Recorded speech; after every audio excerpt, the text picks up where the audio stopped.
Good afternoon to everyone. First of all, I would like to thank the Chinar Corps and the Art Track for organizing this event. And I am very happy to see that there is wide and varied participation in this.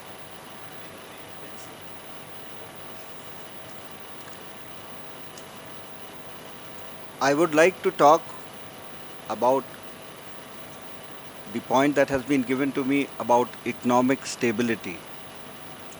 What are the measures can be done to provide economic stability? Now, as we know, economic stability depends on a lot of things and a lot of measures can be taken. The measures could be what the security apparatus is doing. The measure could be what political or social organizations are doing. It could also be what is being done through developmental and aspirational measures. Today, I will restrict myself to the developmental and the aspirational measures that the Government of India and the Government of UT is trying to address. We have to appreciate that what will drive economic growth. It is going to be, as everywhere else, it has to be capital, it has to be technology, it has to be labor, it has to be skill sets, it has to be the market, it has to be the connectivity, and also peace and stability. Now, I would also like to put this proposition before you, and I think we are fairly set into a stable and progressive developmental environment. If we look around us, if we look at the various indices, I know it is very easy to quote anecdotal incidents and say that there is no security, there is no peace, there is no stability. But I think it is very important to look at the holistic picture and not go in for these anecdotal kind of assessments of the situation as it is. Now, in terms of the infrastructure development, as you are aware,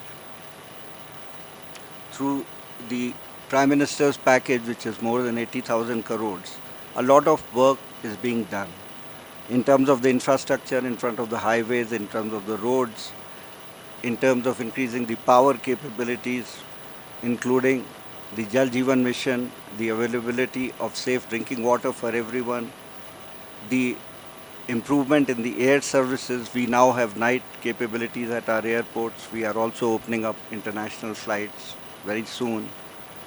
The railway connectivity is going to improve a lot. So we have to look at what are the drivers of economic activity and how can we have development. All these things are as essential as is stability. Now we know and we feel that our youth here, they have been fed on a narrative that has had a lot of negative aspects.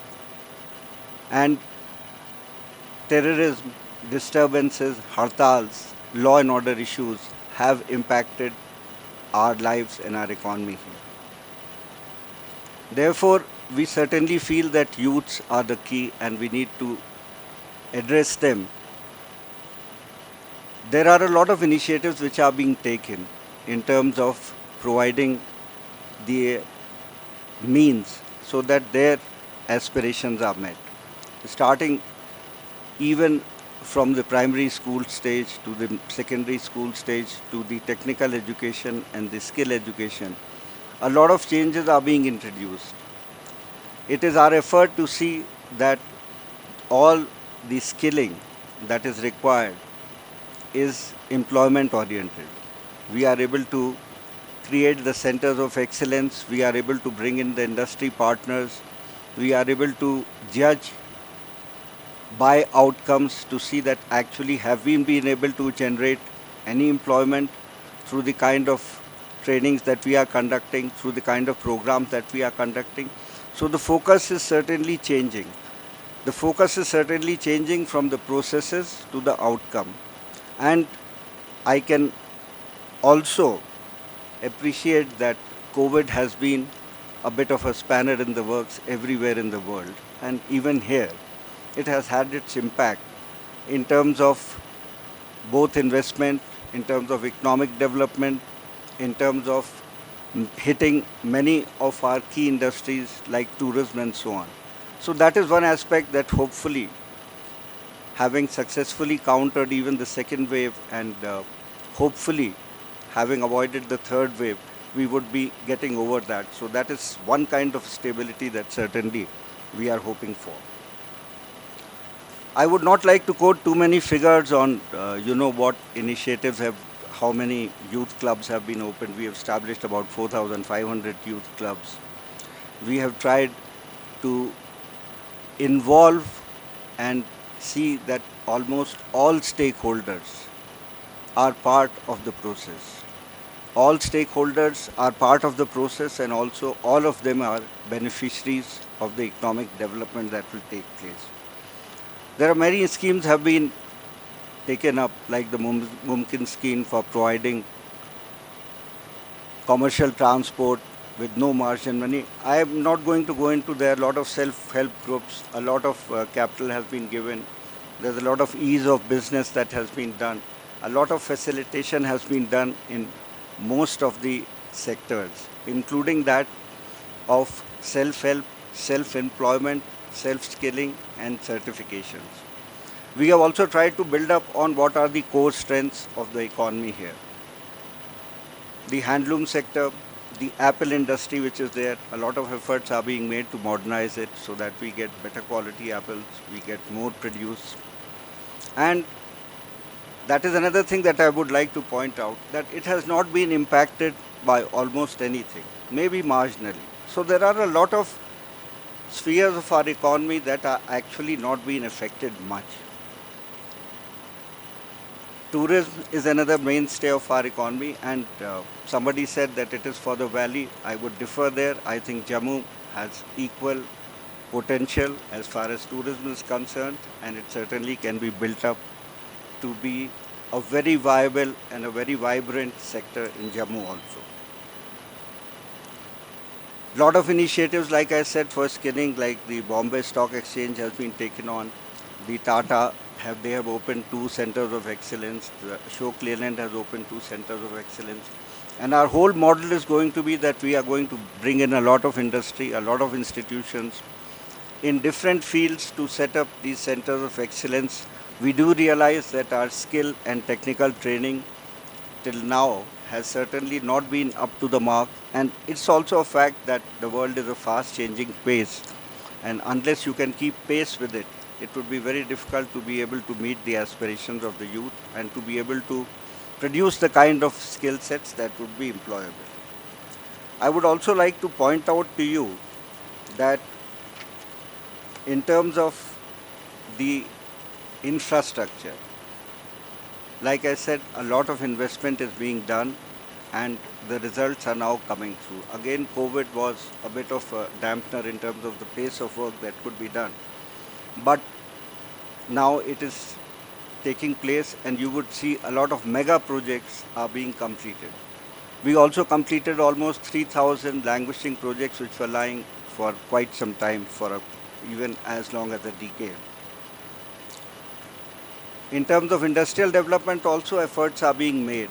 One can appreciate that during COVID, investments are low everywhere, including nationally as well as internationally.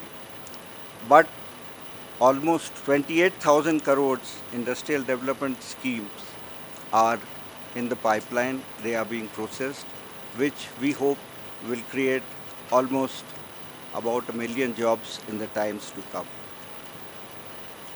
I would also like to tell you that all sectors are being looking at, even sectors which say like the film policy has been introduced. J&K used to have a pride of place as far as the film industry was concerned, as a very prime location for the shooting. We are trying to revive that, and we are getting a very good response as far as that is concerned. We are also trying to rope in the private sector, including creating private industrial estates.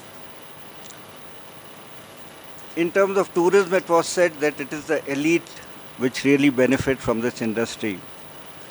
A new scheme has been launched, as you might be aware, which is the JNK Tourist Village Network Scheme, where we have picked up 75 villages of the UT which have historical, good locales, picturesque beauty, cultural significance into tourist villages.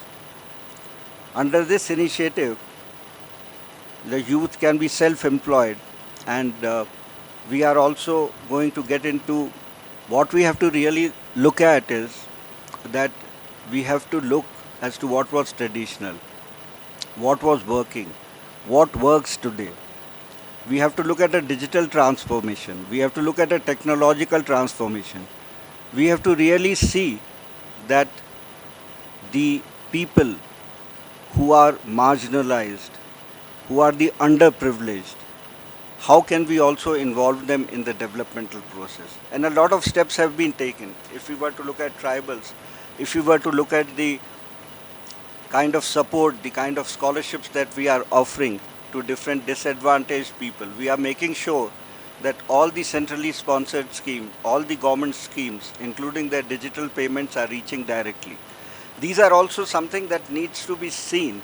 Sometimes we, like I said, get caught up in a lot of anecdotal kind of assessments of the situation, and we tend to miss the larger picture. If we were to look at the health sector also, there is a major amount of investment in it. As you could see, even during the peak of the second COVID wave, we could still manage without shortage of beds, without shortage of oxygen anywhere.